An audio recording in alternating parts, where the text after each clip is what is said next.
Hey guys, so I've just played a game with a 95% accuracy, almost like a computer. A very nice game. Let me show this to you. This is round 8 at Oskemen Open, a strong open tournament in Kazakhstan where lots of strong players are playing. I'm playing in the challengers section. And today I'm playing with the black pieces and I go for the Najdorf Sicilian defense, one of the sharpest and most interesting chess openings out there, which I have recently started playing sometimes. Now I'm varying my openings. I can surprise my opponents. In the previous black game I played the modern defense with g6, and now I play c5 on move 1. But my opponent, a young lady from Kazakhstan, Diana Tynishtyk, women FIDE master, she made the first 16 moves immediately. She knew all the theory. She knew more than I did. So she was just bam, bam, bam, bam, bam, making the moves immediately, like putting psychological pressure on me, like, haha, I know everything. You are playing against the very strong prep by Stockfish. So this is annoying when your opponent is making moves immediately. But I was also prepared. So this is what I prepared. D6, D4. This is so here. This is the standard starting position of the Najdorf Sicilian. A6 is a useful move to prevent the knight from going to b5 after e5. In most lines, black plays e5, with the exception of bishop g5. Bishop g5 is a line where black plays usually e6. There's also a line with queen b6 in some variations, the poisoned pawn variation. But usually first black plays e6 or knight d7. There's such a move. But I go e6, f4, bishop e7, queen f3, queen c7. This is all theory. Long castles, knight d7, g4. So White's plan is to attack on the king side, but the problem for White is black is not obliged to castle short. Black sometimes castles long in such positions or doesn't castle at all. So here I go h6.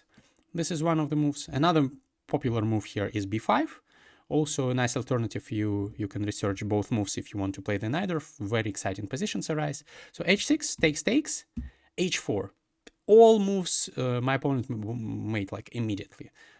Gaining time with each move, 30 seconds increment gets added after each move in this tournament. So she started the game with like 1.5 hours, and at this point she has already 1 hour 35 minutes, and she's continuing to blitz out the moves. So I go knight b6, also theory, g5, takes queen c5, attacking the rook. This is also theory, and some people might fall into a trap at this point. If they go queen d3, trying to protect the rook and put pressure on d6, we have a nice move, h takes g5. And if white captures like this, there's a trap, rook takes h4. Rook takes, queen g5, check, and it is a fork, and we win material. We win back the rook, and we are up material. So this is a nice trap to know that queen d3 fails to this rook sacrifice. But my opponent knows all the theory. She goes rook d2. Instead, I go bishop d7, and she goes bishop e2. And here is where my opening prep ended. I remember that this is a complicated position, but black is very much okay. White is a little bit better because white is the first one to move, but nothing too crazy. And I went knight a4. And she started thinking after knight a4. And I realized that probably this was not in her prep. And after the game, she told me that knight a4 is not the best move according to her engine, at least. She says that in her prep, the move is long castles.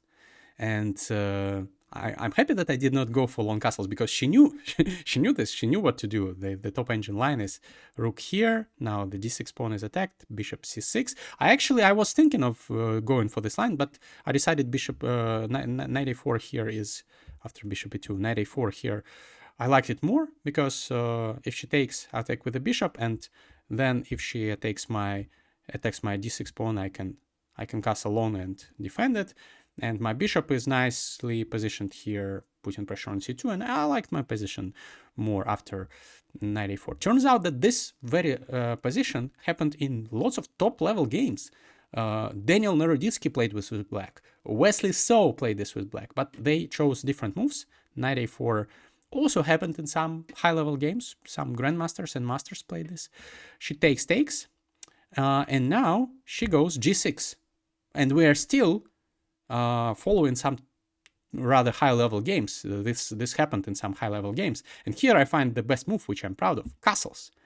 this is the variation where I go for short castles. So, of course, if she goes, for example, for some other plan, I don't want to castle short because she will go takes, and if I take back, the g file is open and my king will get demolished. But once she goes g6, I'm fine with castling short because now the g file is not getting open. And if she takes here, I take with the rook. And even though it seems like she can double on this file and put pressure, she has nothing. I can overprotect this pawn in various ways. I can put 2 rooks on the 7th, and she's not breaking through. So she did not expect the castle short. She told me after the game that it was not on her radar, but it's a great move. So I'm not afraid of her attack, and I have my own counterplay over here.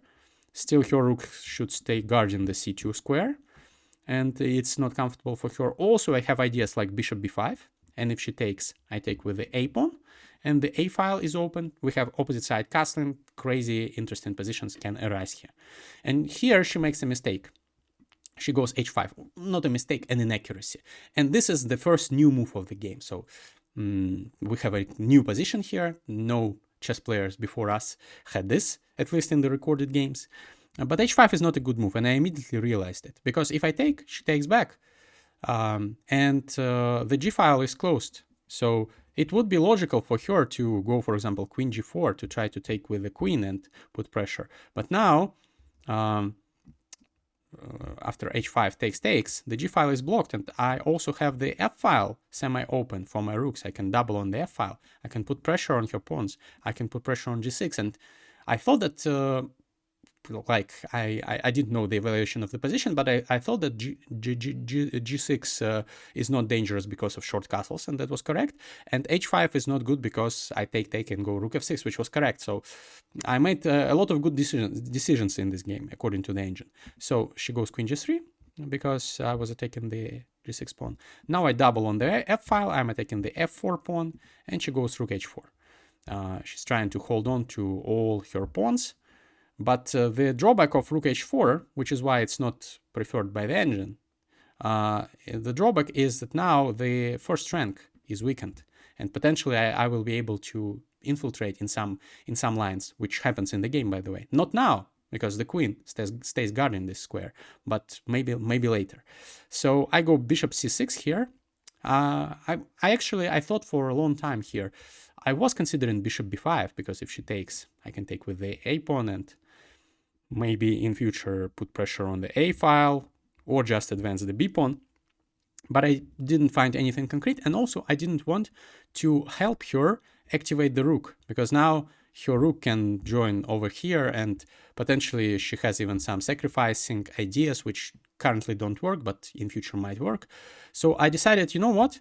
Her bishop on e2 is a little bit clumsy. It's preventing the rook from joining the action on the king side. So why should I trade it? Instead, I went bishop c6, attacking this pawn. She went bishop d3, trying to hold everything together.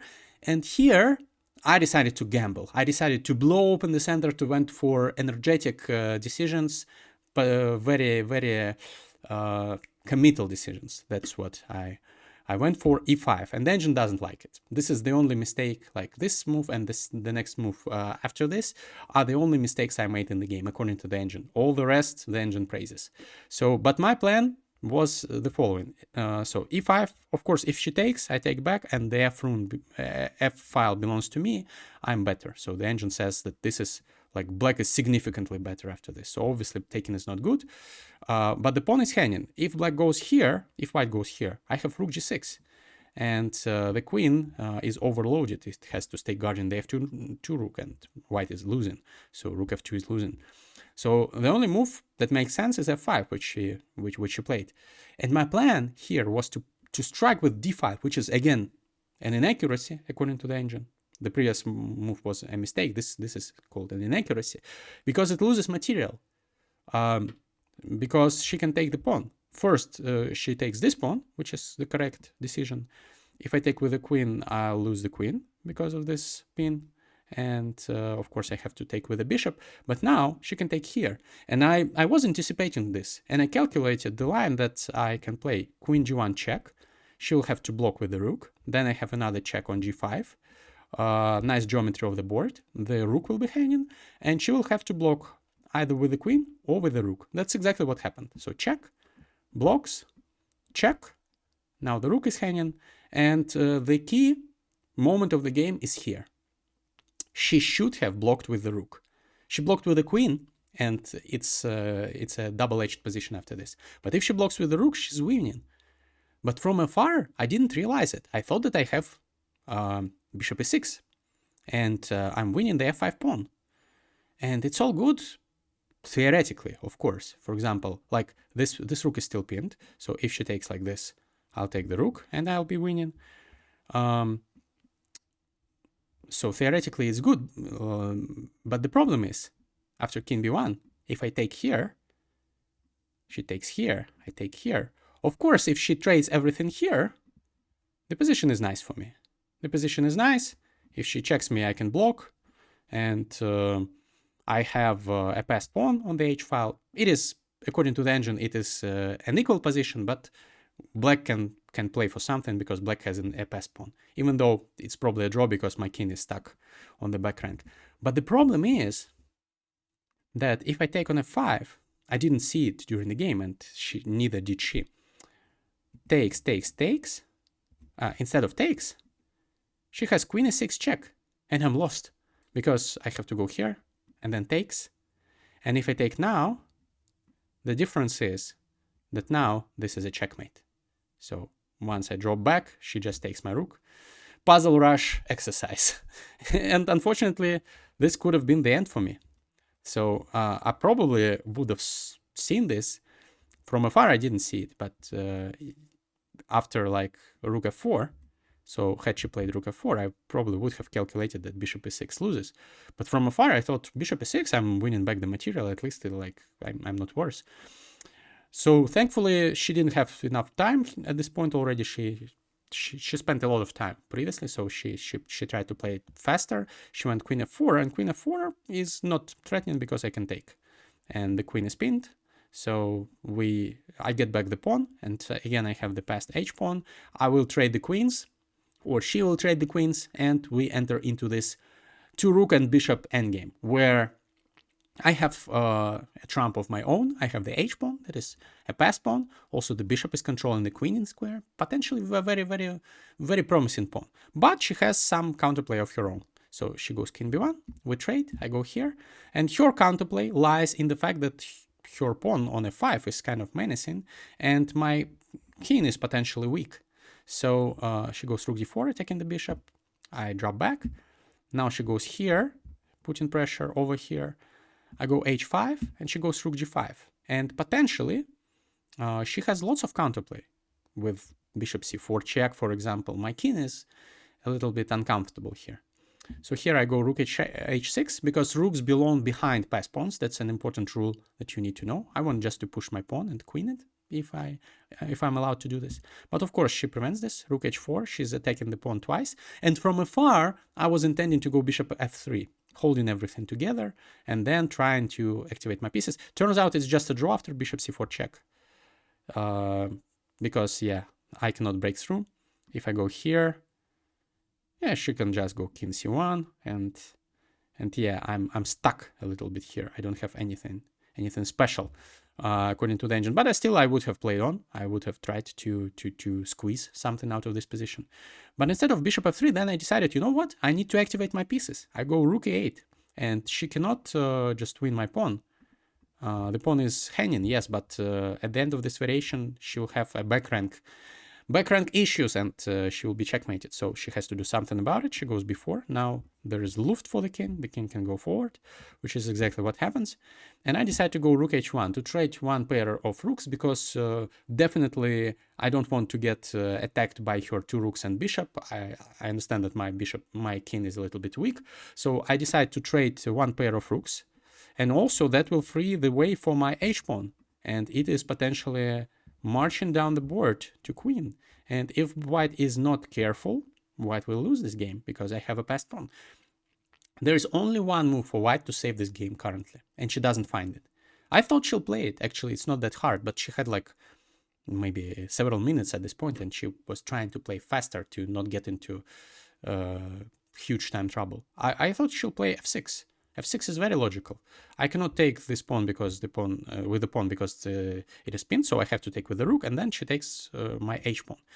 And my bishop needs to drop back probably here, and she can just go here, and yes, I still have a passed pawn, a passed g pawn, but it's successfully blockaded, and it's hard for me to move it forward. And she also has some pawns of her own that she will be able to push. And yes, black is probably trying to push and play for this for a win. Maybe in future she will have to sacrifice her bishop after trading all the pawns on the queen side, sacrifice the bishop for the g-pawn and play an endgame rook and bishop versus rook, which is theoretically drawn, but in practice sometimes people, even strong players, even strong GMs lose this. So that would have been probably one of the scenarios the game could have taken. But surprisingly for me, she did not go f6. She missed this idea. And instead, she played passively with rook g1, and she's losing because I just dropped back. And my pawn is marching, and who is stopping this pawn? And she's thinking her clock is ticking down. She's already getting down to seconds, and she doesn't know what to do. And she makes this move with 1 second on the clock, rook g3, and it's already losing. But it's she could have like created more problems for me. Like put the bishop here, for example, is more effective, because what she did was a dream for me. I do everything with a tempo. I attack her rook. Now I attack her rook again. She goes here, and I go h3, and her rook is in jail. Her rook has no moves. This, she'll get taken. This, she'll get taken. So she doesn't have a rook move. So it's completely winning for white. She's playing down a rook. Now I can do anything with my rook. I can go here, here. I can also march my king towards this rook and win it. And unfortunately, she doesn't have any counterplay. She goes king c3, trying to run with the king to prevent me from getting there first, because obviously if my king goes to g3, then it's lights out. And now I find a very precise rook h4. So I'm cutting the king off the 4th rank, and also I'm attacking the pawn on b4, so she cannot march towards my pawn because I'll just take her pawn and be up a pawn. Currently, the material is equal, even though her rook is in jail, so that makes me very happy. So she goes a4, trying to go for some counterplay, but I just walk my king, and the plan is to go here if she allows it. And of course, she tries to create some counterplay, b5, but this loses a pawn, but still the engine says there is nothing better for white. So takes, and she goes with the king. She tries to go with the king, because if she doesn't, then my king will march there. Also, another idea for me is to go rook a1, rook h1, trade the rooks, and then promote the pawn. That's why her king should stay close to this side of the board, because otherwise I'll do this and she'll not be able to stop it. But now I have another passed pawn on the a file, and that's a huge problem for her. She cannot stop both passed pawns. So I go rook a1.